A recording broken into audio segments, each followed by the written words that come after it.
Deus, querido Pai, obrigada, Senhor, por mais esta oportunidade que estamos tendo de aqui nos encontrarmos. Que essa reunião transcorra em clima de muito aprendizado para todos nós. Obrigada, Senhor. Graças a Deus e que assim seja. E com vocês, Celi Machado. Vamos aguentar um pouquinho essa voz ainda presa, né? Não tá normal ainda, mas testa a paciência de todos vocês, né? Já que o objetivo aqui é a gente desenvolver essa grande virtude que eu passo longe, né? Mas não é por acaso que eu estou aqui, né? Nós estamos no Livro dos Espíritos falando sobre a questão das recompensas, né? Das penas e das recompensas futuras. E Kardec, como nós vimos na semana passada, Kardec abordou dentro dessa questão, nos comentários que fez, muita coisa relacionada à responsabilidade. Porque é a nossa responsabilidade no mundo, a responsabilidade com aquilo que a gente faz, com as nossas atitudes, porque a pessoa que é responsável, ela analisa melhor o que ela vai fazer. Ela pensa e repensa sobre aquilo que ela está fazendo, o que ela quer fazer. É a pessoa que é responsável. Tanto que quando as pessoas fazem as coisas assim de qualquer maneira, né, sem pensar muito, aí o outro fala, como fulano é irresponsável? Tomar uma atitude dessa sem pensar, não é? Então, a responsabilidade, ela está diretamente ligada à questão do querer acertar, né, de ter que acertar. A gente está aqui nesse mundo para isso. Então, nós vamos abordar essa questão da consciência, porque o desabrochar da consciência, o despertar dela, vai aumentando o nosso grau de responsabilidade diante das coisas. E as penas e as recompensas futuras, elas estão ligadas a isso, diretamente ligadas a isso, né? Eu até devia ter... Separa aqui para mim, Ângela, a última coisa dessa penas e recompensas aí, que é interferência de Deus nas penas e recompensas. O comentário de Kardec, que não está nesse slide aqui, então eu nem vou procurar para não atrasar muito. Porque é aquela historinha, né, que os espíritos colocaram ali, falando sobre essa questão da nossa parte, da nossa responsabilidade diante dos atos, diante das atitudes aqui do mundo. Nós costumamos culpar a sorte, culpar as pessoas,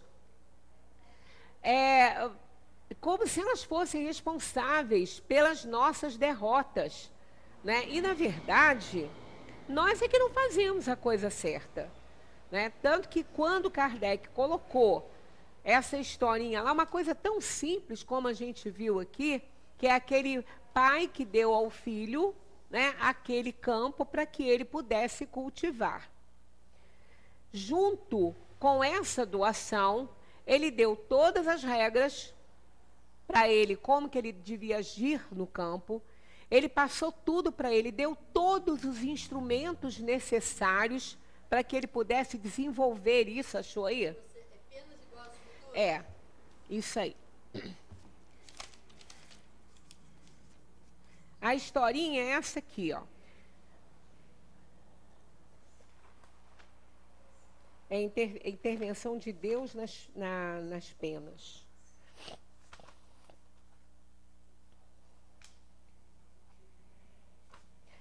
Eu sei que tivesse aqui, o meu está todo marcado, né?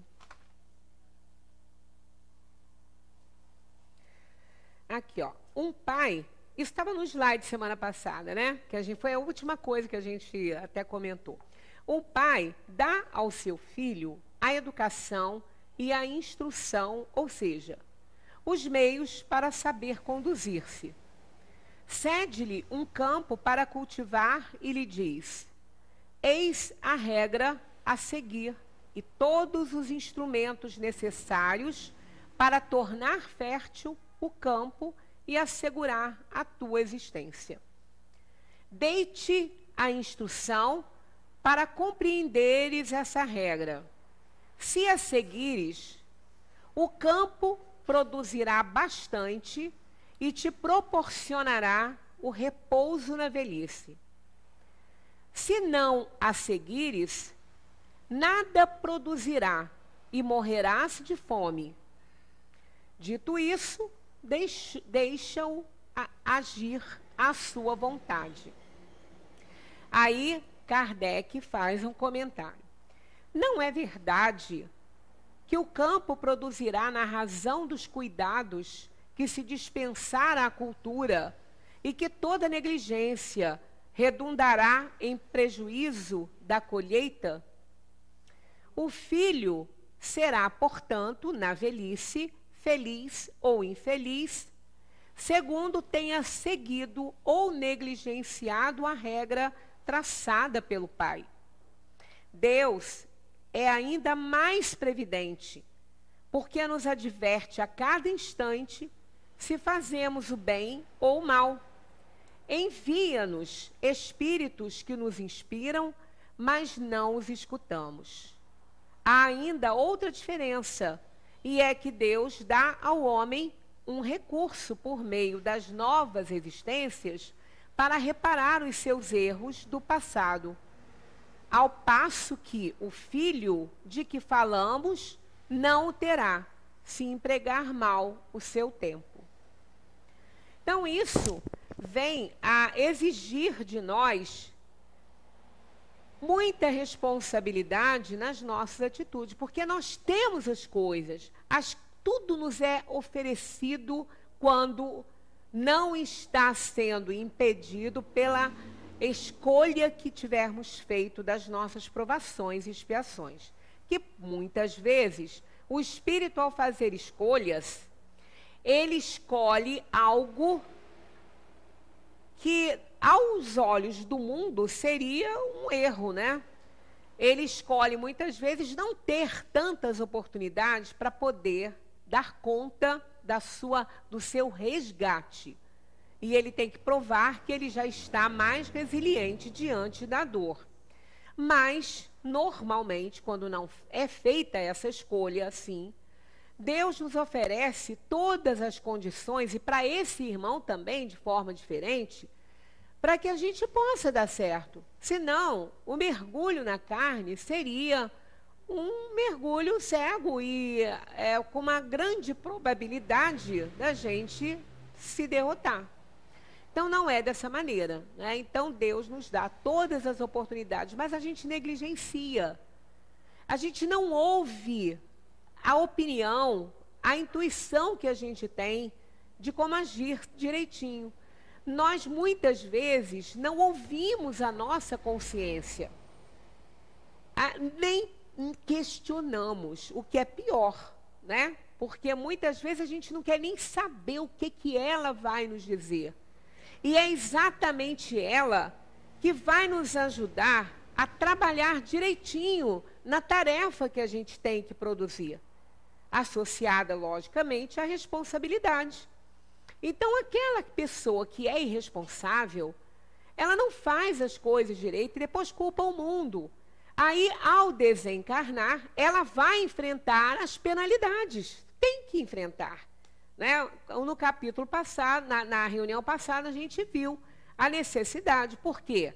Deus ama todos os seus filhos, o justo e o injusto. Mas ele não seria justo se ele não enxergasse as faltas dos faltosos e os colocasse junto dos justos. Isso seria uma injustiça. E como ele é soberanamente justo e bom, ele vai fazer essa diferença, não vai deixar de amar os seus filhos, mas também não vai dar àquele que já alcançou por seus méritos bens, os mesmos bens, né? Que ele não vai dar ao outro os mesmos bens que dá àqueles que alcançou pelo seu mérito. Então, ele vai dar oportunidades àquele filho ainda faltoso de fazer o seu resgate e trabalhar direitinho. Para isso, ele terá que ouvir a consciência dele. E o que mais leva a pessoa a acertar as coisas é despertar a própria consciência para que possa alcançar méritos nas suas atitudes, porque aí aumenta a sua responsabilidade e assim ele acerta muito mais. Então vamos abordar esse assunto que já veio para cá, claro, mas tá aí os 10 mandamentos há 2000 e tantos anos e a gente não aprendeu nem sequer aquele que Jesus resumiu. Ou melhor, a gente só conhece, mas não faz. Amar a Deus sobre todas as coisas e ao próximo como a si mesmo. Então, repetir tema aqui é até muito importante para a gente ficar ouvindo que água mole em pedra dura, tanto bate até que fura, né? Então, está aí uma citação de Jean-Paul Sartre. Viver é isto. Ficar o tempo todo se equilibrando entre escolhas e consequências. Então, as penalidades futuras, elas vão estar de acordo com isso aí. Quando nós fazemos, cada escolha que a gente faz, carrega o efeito, carrega a consequência. Então, Deus, como a gente viu na reunião passada, ele não está lá. Olha, você é um glutão, isso está no texto do Livro dos Espíritos, então eu vou te castigar por você ser um glutão. Olha que Deus ia ter um trabalhão, né? Para ele poder punir por cada erro nosso, né? Por cada defeito, por cada inferioridade dos seus filhos. Então, ele estabeleceu leis que coordenam tudo isso. Então, ele colocou a consequência, né, certinha da ação escolhida. Então, ele não precisa nos punir, como a gente já falou, quando a gente come o que não deve e sabe que não pode, está assumindo o quê? Uma consequência depois de passar muito mal, né? E às vezes até ser hospitalizado, dependendo da situação. Então, não foi Deus que mandou aquela dor de barriga, né? Aquele problema, aquela indisposição, aquela azia horrorosa. Não é Deus que está lá e fala, ó, você vai ficar com azia porque você comeu o que não devia. Você vai ficar com uma infecção intestinal porque você comeu o que não devia. Não. É uma consequência do que fazemos. Então, ele não vai se incomodar em punir cada criatura com cada erro dela. Então, ele estabeleceu leis para isso. E aí, o despertar da consciência faz que a gente dê mais atenção a isso, às nossas atitudes. A pessoa que tem consciência, se ela sabe que ela não pode comer determinada coisa, ela não come, né? Ela não come. Por mais que ela queira, ela sabe que ela vai ter um efeito horroroso, então ela não pode comer. Infelizmente, algo ela fez na outra existência ou em outras que debilitou tanto a sua área digestiva que ela hoje veio cheia de restrições e não pode se dar ao luxo, né, de comer certas coisas. Isso está me fazendo lembrar algumas coisas que saíram por conta daquele casamento real, né, daquela atriz que casou com o príncipe. E aí começou assim, você acha que é fácil ser princesa? Você queria ser princesa? Aí vem aquela lista de restrições, né? Todo mundo pensa que a família real se alimenta de tudo e come muito bem naqueles banquetes. Nada disso. A comida não é banquete, é tudo restrito, é tudo pouco, né? E eles não comem nada que possa provocar uma alergia, tipo frutos do mar, camarão, não comem nada disso. O alimento deles é uma coisa assim, é realmente quase sem sal, é praticamente nada. É todo mundo magrinho, repara. É todo mundo magrinho, né? Com exceção da rainha, que ela está com mais idade e tudo.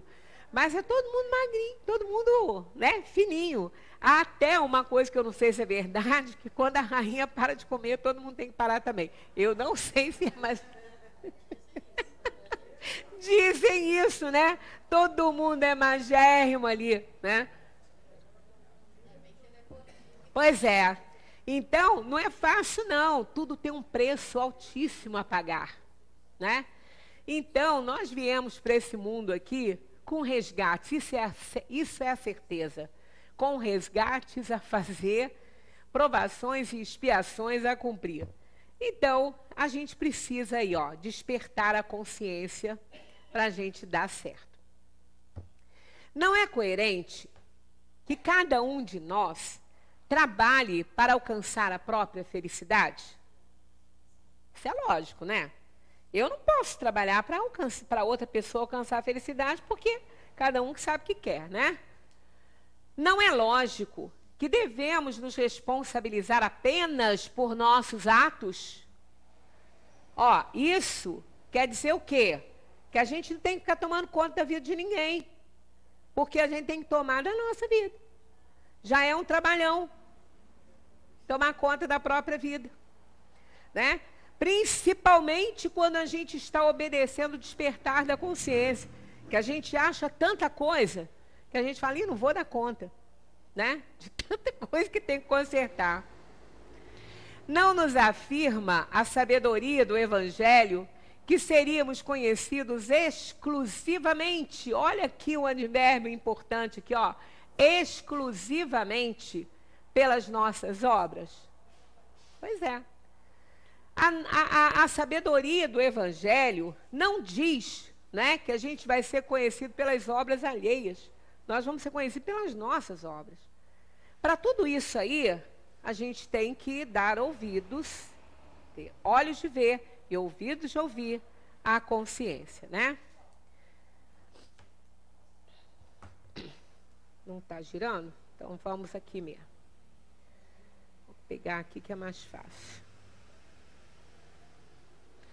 Leon Denis resumiu e estruturou de modo coerente que isso aqui está escrito aqui, estruturou, resumiu e estruturou, porque isso não foi ele que falou.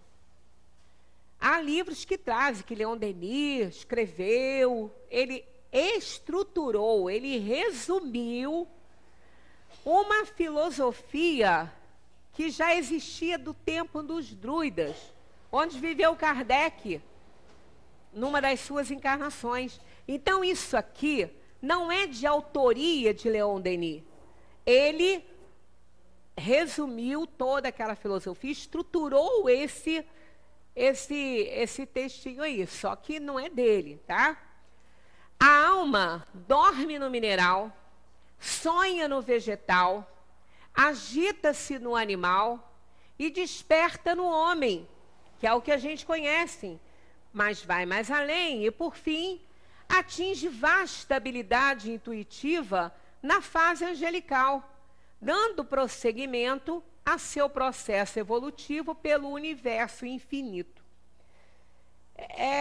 Não existe um outro reino, pelo menos para que a gente possa entender, acima desse reino hominal, porque o reino angelical está nele. O que é anjo? Né? Anjo quer dizer mensageiro de Deus. A palavra anjo é isso. Um anjo é um mensageiro de Deus.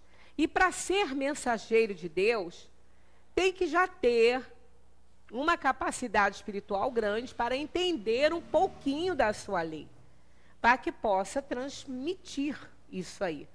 Então, quanto mais o homem, dentro do reino nominal, evolui, quanto mais ele cresce, esse espírito, né, que temporariamente é homem ou mulher, nos mundos materiais, fazendo a sua evolução, essa alma, esse espírito, são a mesma coisa. A gente costuma falar que alma está encarnado e depois é espírito, mas é tudo igual, é uma questão linguística.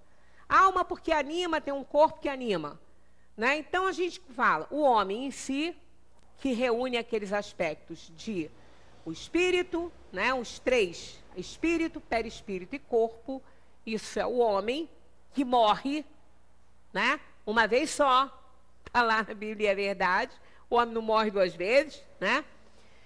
Esse homem, ele vai evoluindo por todas as encarnações. Esse espírito encarnado neste homem, né, esse conjunto triplo, né, de espírito, perispírito e corpo, vai fazendo a sua evolução, porque é no mundo material que ele pode provar que ele está mais evoluído, e aí ele vai crescendo, crescendo, a ponto de se transformar em mensageiro de Deus. Aquele que já está numa altura de compreensão, de sabedoria, capaz de levar, né, ao conhecimento nosso e de menores que nós, e maiores ainda que nós, a mensagem divina. Então, está dentro desse campo aí, né, desse reino, do reino nominal. Então, atinge depois, né, com as experiências todas, vasta habilidade intuitiva na fase angelical, dando prosseguimento ao seu processo evolutivo pelo universo infinito. Quer dizer, a gente vai evoluir para sempre, né, infinitamente. Vamos lá.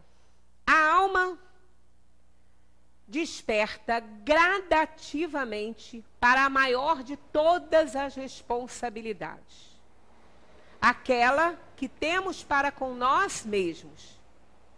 Os acontecimentos exteriores de nossa vida são resultado direto de nossas atitudes internas. Né? Então, olha só, não vamos esperar uma evolução. Às vezes a gente fica tão entusiasmado com certas coisas que a gente vê, né? Eu recebi tantas lições daquele povo da Tailândia, nesse período que aconteceu aquilo lá. Eu me senti desse tamanhozinho diante daquela sabedoria, sabe, daquela fé.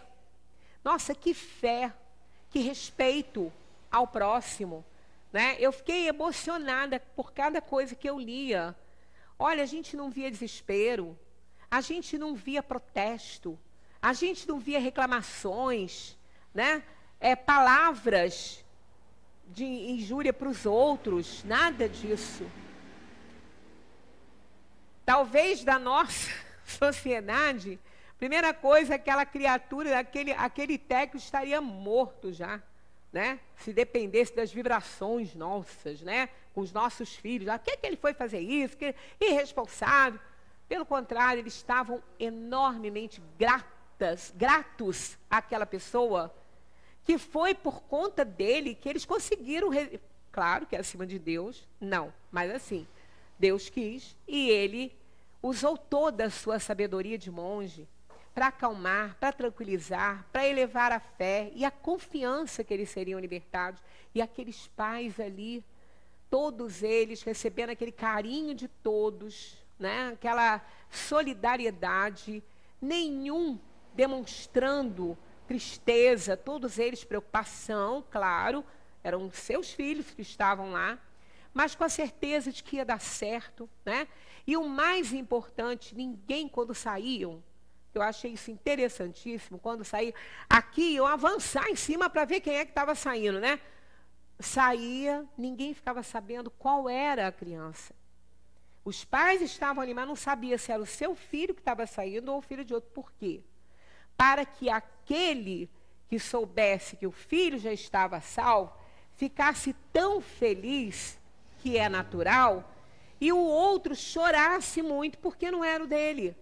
Então, todos pediam por todos, né? É o Ubuntu, estão lembrados dessa história? O Ubuntu, né? Todos por um, né? E um por todos. Então, é assim, quer dizer, olha que sabedoria, que tranquilidade, que fé. Eu senti a minha desse tamanhozinho, menor que um caroço, né? Que uma sementinha de mostarda, como está lá no Evangelho. Porque são lições valiosas que a gente recebe de culturas que, de repente, a gente nem espera tanto delas. E, no entanto, né, aquilo ali que sirva para cada um de nós essa lição valiosa desse povo, né? Então, a alma desperta gradativamente. Eu vendo aquilo ali, eu falei assim, gente, olha que coisa. Aí a gente fica tão entusiasmado com isso, que a gente quer fazer o mesmo, né? Mas ainda precisa de tempo.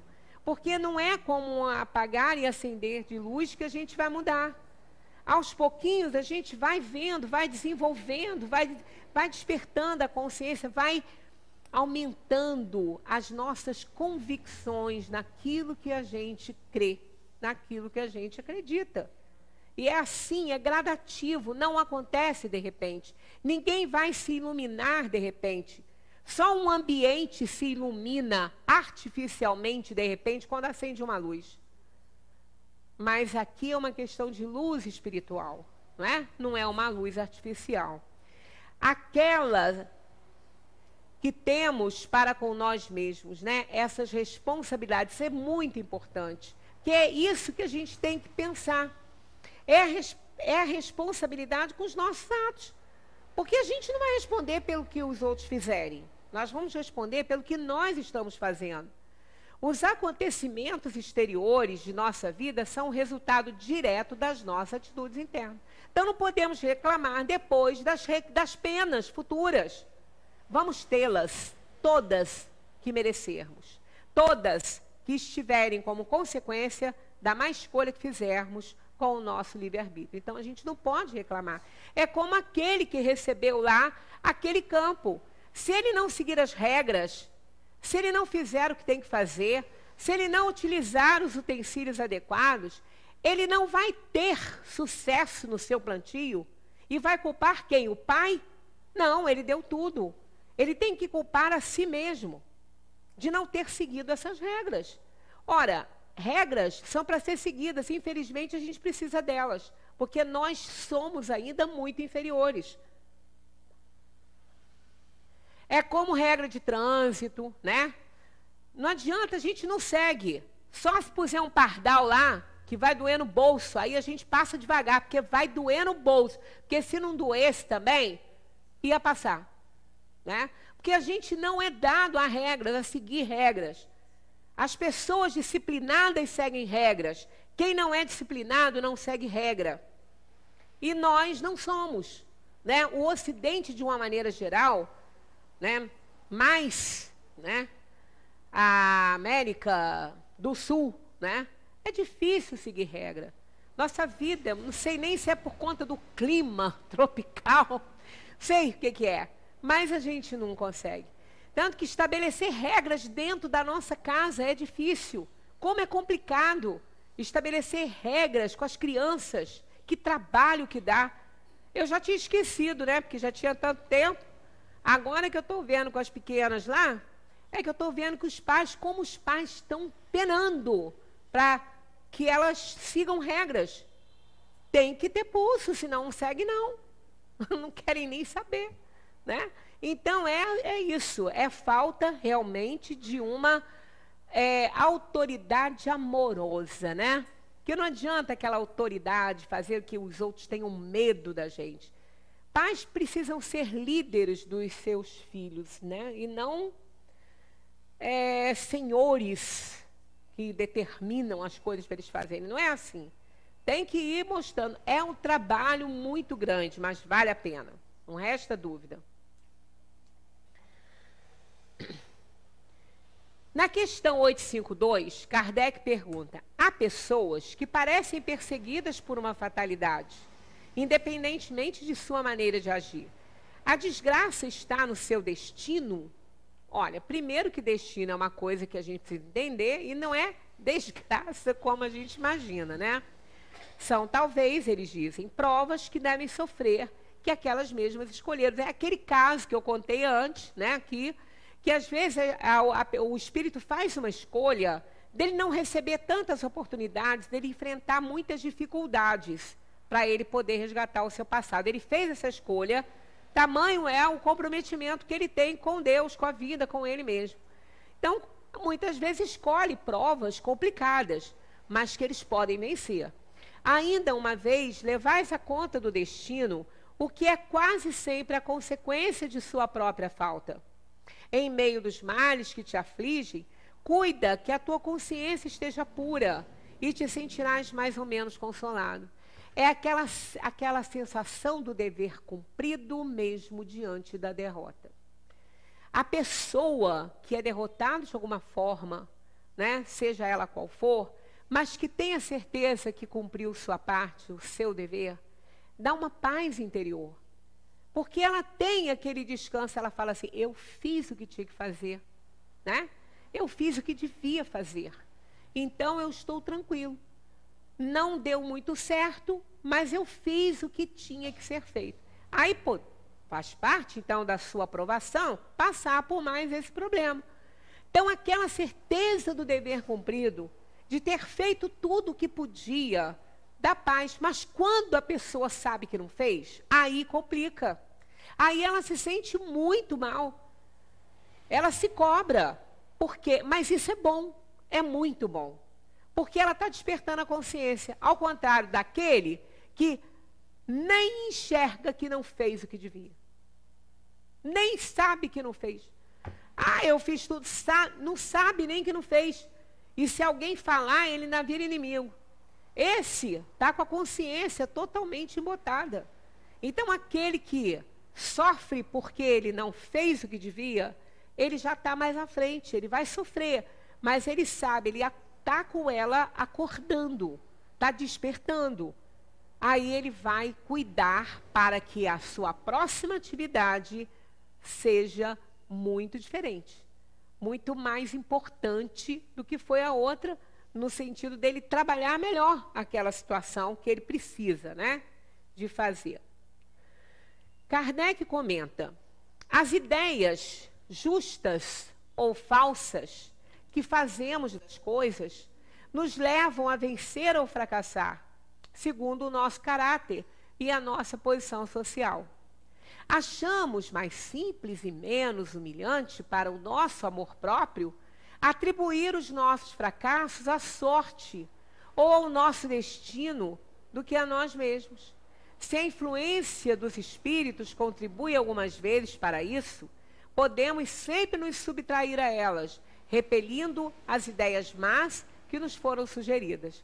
Então, é o que a gente vem falando por conta do Livro dos Espíritos, que fala isso várias vezes, que o mal vai sempre existir. Nós é que temos que enfrentá-lo e não nos deixarmos arrastar por ele. Arrastamentos existem e vão sempre existir, mas nenhum deles será irresistível. Todos poderão ser vencidos por nós, todos. Senão Deus não permitiria. Deus não permitiria que um filho fosse fazer, um pai na terra não permitiria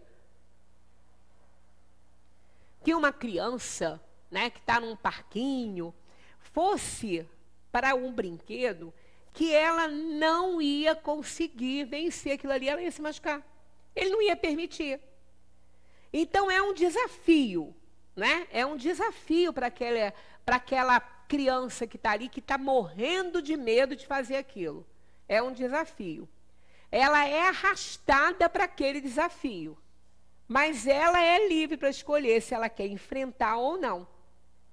Mas o pai que a incentiva a enfrentar, sabe que ela não vai correr riscos. Porque ele estará atento e é algo que ela pode enfrentar e que ela pode fazer. Então, quando enfrenta e faz, é uma sensação de tanta vitória para aquela criança que os olhinhos brilham. Por quê? Ela não teve medo porque sabia que o pai estava ali para ajudá-la. E se o pai mandou, é porque ela era capaz. Então, os arrastamentos no mundo são assim para nós. Deus é Pai amoroso. Ele não vai permitir que a gente escolha algo que a gente não possa dar conta. Ele não vai permitir isso. Ainda que a gente queira escolher para poder chegar mais perto dos justos. Mas ele sabe que a gente vai cair em queda. Então, ele não vai permitir essa escolha. É por isso que nós estamos nesse mundo aqui e não temos a cruz mais pesada que o suficiente. Cada um carrega a cruz que pode carregar, porque senão Deus não permitiria. Né? E não adianta querer serrar. Lembra daquela historinha? Cada um carregando a sua cruz, aí ele achava que a dele estava pesada demais, ele via todo mundo carregando, uns com cruz menores, e ele tão mais fraco, carregando aquela cruz pesada. O que ele achou? Ah, não, aquele lá, olha o tamanho da cruz daquele lá, é muito mais leve que a minha. Por isso que ele está andando bem, eu vou serrar a minha. Só que ele não sabia que aquela cruz seria a ponte para o outro lado, da alegria, da felicidade, para o mundo prometido, a terra prometida. Então, quando ele se aproximou do local, mesmo aqueles que estavam com a cruz que para ele parecia pequena, não era, deu certinho de uma ponta a outra. E ele que cerrou a dele, não conseguiu passar, né? Então, Deus não dá a ninguém uma cruz mais pesada. Ele dá aquela que a gente pode carregar.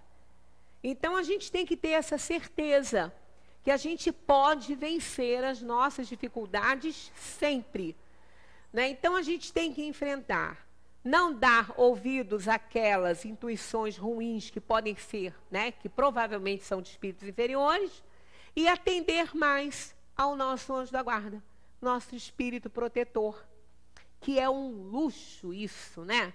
Isso é o suprassumo do luxo. É a gente ter, só para nós, um espírito superior tomando conta só de nós. Cada um tem o seu. Isso aí é bom demais a gente saber. E é verdade, porque ele está trabalhando. Essa alma está trabalhando. Ela está tratando da evolução dela. Então, ela nos tutora, nos ajuda. E é um espírito evoluído. Não tem anjo da guarda fraco. Não existe isso. Assim como aquele pai na terra não vai entregar o seu filho para uma pessoa totalmente irresponsável, como ele é ainda, para tomar conta dele. Claro que não vai escolher isso. Deus não vai permitir que um espírito que tem o mesmo nível de evolução que a gente tem, as mesmas inferioridades para nos guiar no mundo. Então, o anjo da guarda, o espírito protetor, é muito mais evoluído que o seu protegido, muito mais, sem dúvida. Então, imaginemos, ele está ali para isso. Ele não precisa ficar a tiracolo, ele está ligado a nós. Ele trabalha nisso, né? Então, o interesse dele é que a gente dê certo. Por isso que nos intui.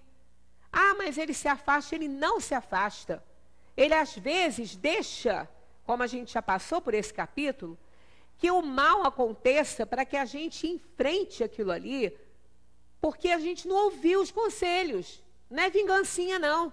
É fazer o espinho doer na carne, que a hora que dói a gente fica mais atento.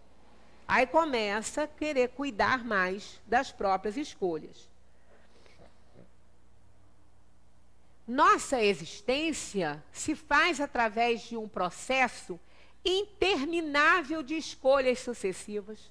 Sempre, todo o nosso dia, desde a hora que a gente acorda, a gente começa a escolher que roupa que vai botar, o que eu vou lanchar, o que eu vou fazer hoje, né? Se não fez a atividade da véspera, se não marcou lá na agendinha a atividade da véspera, mas se fez, escolheu, né? Então, a gente está num processo intenso, o tempo inteiro, de escolhas daquilo que nós vamos, ou devemos, ou não devemos fazer. Então, é interminável esse processo. Nós temos o livre-arbítrio, esse foi o grande presente de Deus para nós. Eis aqui um fato incontestável da vida. O amadurecimento do ser humano inicia-se quando cessam suas acusações ao mundo. Olha, quando a gente começa a achar que o mundo não tem nada a ver com o nosso fracasso, que o semelhante não é culpado, embora ele tenha feito algo ruim conosco, ele não é responsável pela minha atitude. As pessoas podem fazer o que quiser com a gente. Se a gente vai ficar na reta dessas injúrias, dessa maldade, é um problema nosso. Se eu quero passar recibo, se eu quero dar troco, é um problema meu. Eu não posso reclamar. Né? Como aquele sábio que ele não se importou quando o outro falou que iria apedrejá-lo. Aí o discípulo, mestre, mas você não vai reagir? Ele falou, por que eu reagiria? Quando alguém te der um presente e você já souber qual é esse presente, você é obrigado a aceitar? Aí o discípulo, não. Ele falou, então, eu também não vou aceitar. E quando as pedras começaram, ele só se esquivava. Ele falou, não precisa ficar na reta delas. Eu não preciso ficar recebendo essas pedras. Então é aquela coisa, a gente não precisa receber injúria, maldade de ninguém, se a gente mudar a sintonia. Né? Mudou a sintonia, saiu da reta das injúrias e da violência. Aí só vai nos acontecer, sem dúvida, o que tiver que acontecer, fizer parte do nosso mapa kármico, da escolha que fizemos. Por isso que às vezes acontece da gente ser alvo de uma maldade, sendo aos olhos do mundo inocente. Mas é o inocente de hoje e o culpado de ontem. Então, quando a gente começar a falar, bom, eu não estou dando certo nisso, eu tenho que ver o que eu estou fazendo de errado aqui. Não é o que estão fazendo. Né? A gente logo fala, ih, tá vendo? Fulano tem tanta inveja de mim que isso nem deu certo. Ah, não é a inveja do outro. A inveja pode causar problema se tiver na sintonia dele. Se não tiver, não vai não.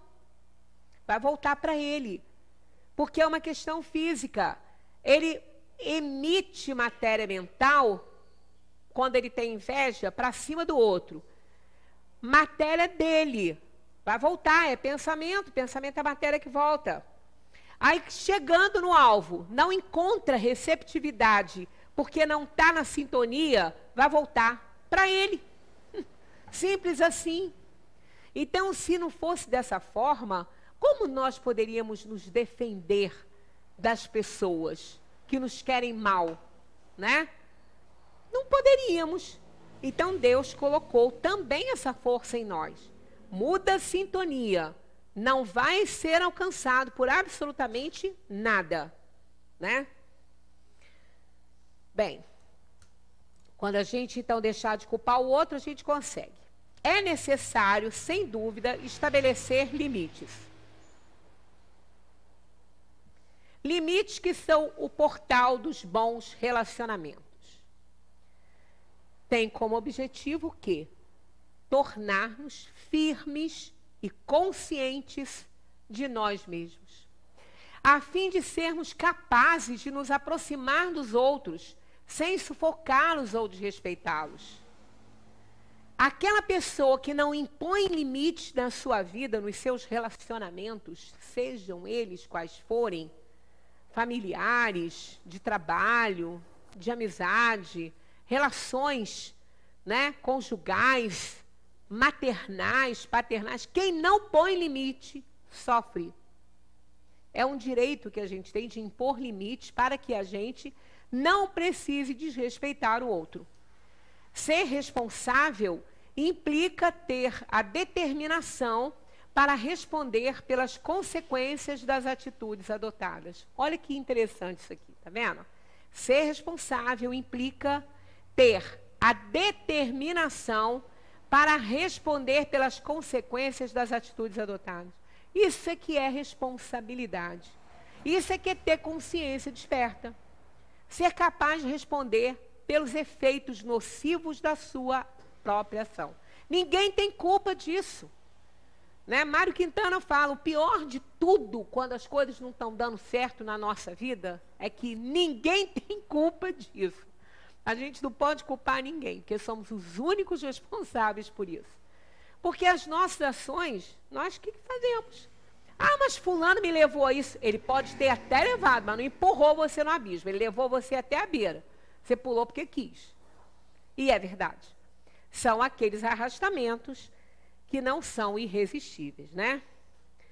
A liberdade e a responsabilidade são correlativas no ser e aumentam com sua elevação. É a responsabilidade do homem que faz sua dignidade e sua moralidade. Que afirmativa linda, né? E é. A pessoa que é irresponsável, ela acaba tendo atitudes imorais. Ela não tem responsabilidade no que ela fala nem no que ela faz, né? A noção de moralidade é inseparável da noção de liberdade. Quer dizer, o que mais a gente preza no mundo é a liberdade, que só sabe a falta que ela faz quem perde. É o que nós temos de mais caro, é a nossa liberdade de expressão, de ir e vir. Tanto que quando acontece qualquer coisa que nos impede, que cerceia a nossa liberdade, a gente fica desesperado, né? Ah, Ah, mas eles não têm direito. Ah, um desespero só. Mas a gente não dá muito valor, às vezes, aqui isso que tem, não. Né? Mas é o que nós temos de mais caro. Nós fomos criados para a liberdade plena. Sabe o que é isso? Liberdade plena? Porque isso a gente não tem, não. A nossa liberdade é relativa. Imagina se nós pudéssemos ter liberdade total com esse nível evolutivo que a gente tem, que horror que seria. Mas Deus é sábio, né? É sábio. E não vai permitir, né? Vai impedir todas as ações que nós tivermos fazendo, optando pelo nosso livre-arbítrio, desde que essas ações não devam alcançar nem prejudicar ninguém. Se não tiver, ele não impede, mas se tiver, ele vai impedir. Não resta dúvida. Por isso que o nosso livre-arbítrio é relativo. A gente vai até onde a gente pode ir, mesmo com relação a nós, que ele é mais estendido. Não é? O nosso livre-arbítrio é relativo, mais estendido com relação a nós mesmos. Tanto que a gente chega ao suicídio. E Deus não impede. Ele não impede. Ele ajuda por todos os meios, por amigos, seja por quem for, por situações diversas. Mas se o espírito estiver convicto daquilo ali, ele quiser, ele vai fazer e Deus não vai impedir. Agora, ele vai assumir a responsabilidade do ato que ele cometeu. Mas ninguém tira a vida de ninguém pelo seu próprio livre-arbítrio. Aí que entra aquela questão, seja qual for o perigo que vos ameace, não morrerás se não tiver na sua hora. Então, quando acontece um homicídio, a escolha daquele espírito foi de partir de uma maneira trágica e chegou o momento dele. Aí aquela alma inferior usou o seu livre-arbítrio para o mal e ele não foi impedido porque estava no momento daquela pessoa. É difícil a gente entender isso e aceitar, mas é assim. Mas quando a gente vai analisando, está lógico isso. Se não tivesse na nossa hora, Deus seria injusto. E ele não é. E se ele pode tudo, ele vê tudo, ele está em todos os lugares, ele impediria. Por que não impede? Porque está no momento. Porque chegou a hora daquela pessoa que fez uma escolha de morte trágica. E o outro foi utilizado como instrumento para que as leis se cumprissem. Então isso é tão claro, tão lógico, que não tem como haver revolta contra o Criador numa situação dessa. Porque ele é soberanamente justo e bom, né? Então não tem como fazer diferente. A responsabilidade é estabelecida pelo testemunho da consciência que nos aprova ou censura segundo a natureza dos nossos atos. Então, quando a gente ouve a consciência, a gente erra menos, porque ela vai acusar, ela vai falar, isso não está certo. Não devo fazer. É como a gente, às vezes, quer fazer alguma coisa, que a gente bota na nossa consciência, a gente fica naquela briga assim, eu acho que eu não devo fazer isso. Quando pensa assim, eu acho que eu não devo, pensa melhor, porque não deve mesmo. Não deve mesmo. E se a gente não pensar mais, a gente acaba contrariando e não ouvindo aquilo que deve ouvir, né? Que é a própria consciência. A sensação do remorso é uma prova mais demonstrativa que todos os argumentos filosóficos. Tanto que não adianta, quando a gente faz uma coisa que a gente se arrepende, que a gente tem um remorso daquilo ali, não adianta vir com todos os argumentos filosóficos. Ah, mas foi por causa disso. Ah, mas porque você foi levado? Ah, porque fulano merece. Nada adianta se a nossa consciência nos acusar. E ela nos acusa através do remorso. Aí entra aquela questão do perdão mais difícil que existe. Perdoar o próximo não é muito simples, mas é mais fácil do que perdoar a si mesmo. Perdoar-se é muito complicado, porque a consciência acusa o tempo todo, não nos dá sossego. E nós só vamos conseguir isso quando nós pudermos resgatar esse erro. Por isso que as nossas ações têm que ser muito pensadas. As dores desse mundo fazem parte da nossa evolução. Não tenhamos dúvida disso. Ser responsável é assumir experiências pessoais para atingir uma real compreensão dos acertos e dos desenganos. Ser responsável é decidir por si mesmo para onde ir e descobrir a razão desse próprio querer. Eu adoro essa afirmativa, porque reparem como é interessante isso. As pessoas irresponsáveis tomam atitudes que a gente que está de fora olha e a gente fala, gente, esse fulano está doido. Como é que fulano vai fazer um negócio desse? Né? Ele quer fazer, ele quer ir. Aí você pergunta a ele, fulano, por que você quer ir? Ah, não sei, mas eu quero. Isso é irresponsabilidade total. Por isso é que as pessoas entram em falência, as pessoas se dão mal, o outro sai do país, vai não sei para onde, sem rumo, sem meta. Ah, eu quero ir. Ele sabe que ele quer ir, mas ele não sabe nem para quê, nem como vai.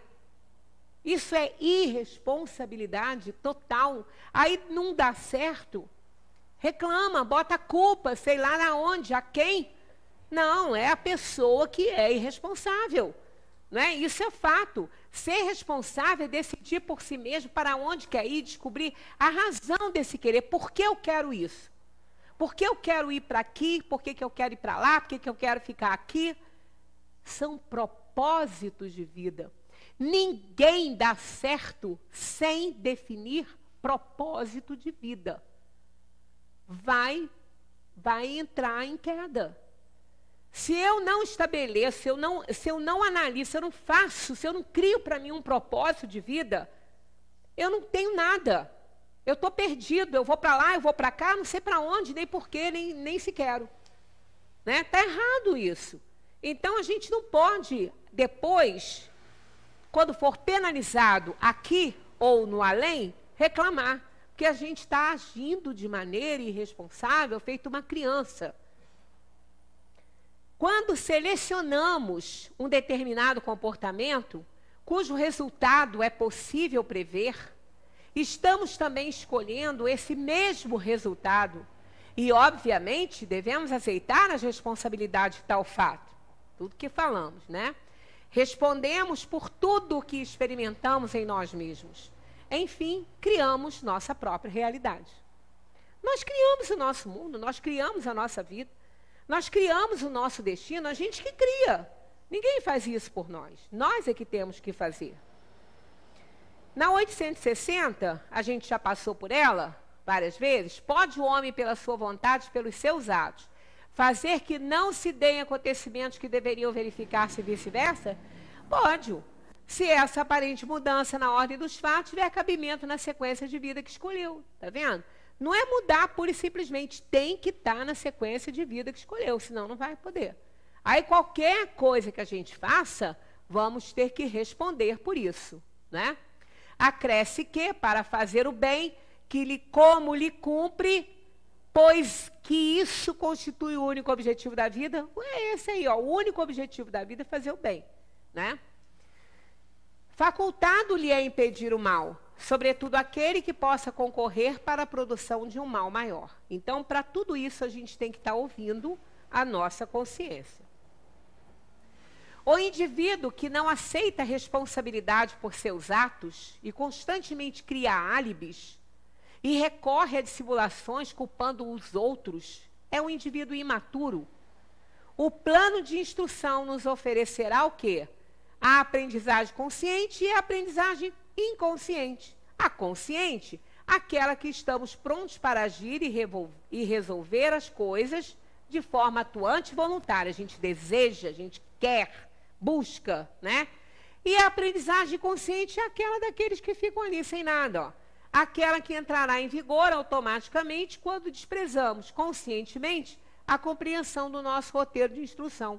Então, a gente vai aprendendo, porque a vida vai cobrando, as coisas vão acontecendo e a gente vai se vendo obrigado a se adaptar àquilo ali.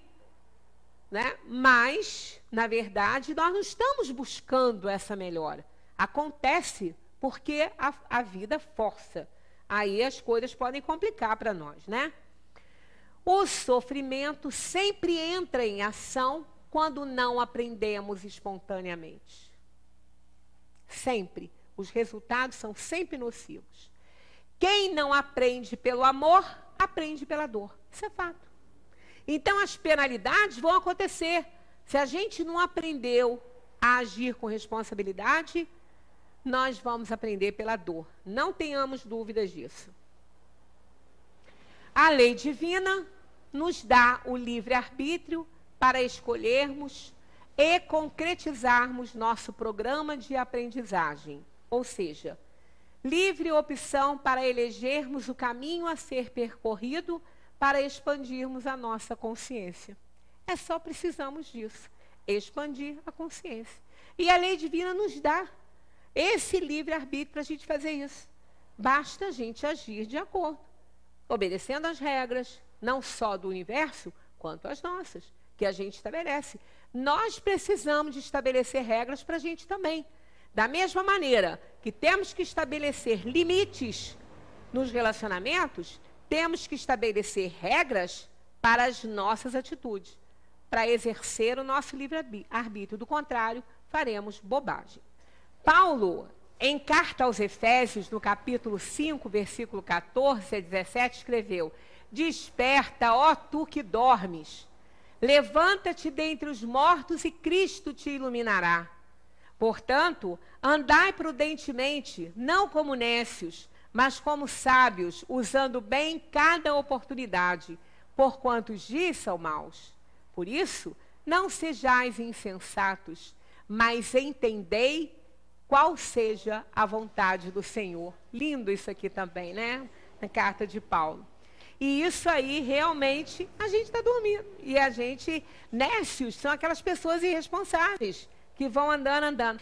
Olha só, diz Emerson Fondrick, Harry Emerson, né, líder religioso dos Estados Unidos, que já morreu. Nenhum cavalo chega a parte alguma antes de ser domado. Nenhum vapor ou gás impulsiona coisa alguma enquanto não for aprisionado. Nenhuma cachoeira se transforma em luz e força antes de ser canalizada. Nenhuma vida jamais se tornará grande enquanto não for orientada, consagrada e disciplinada. Muito bonito isso aqui.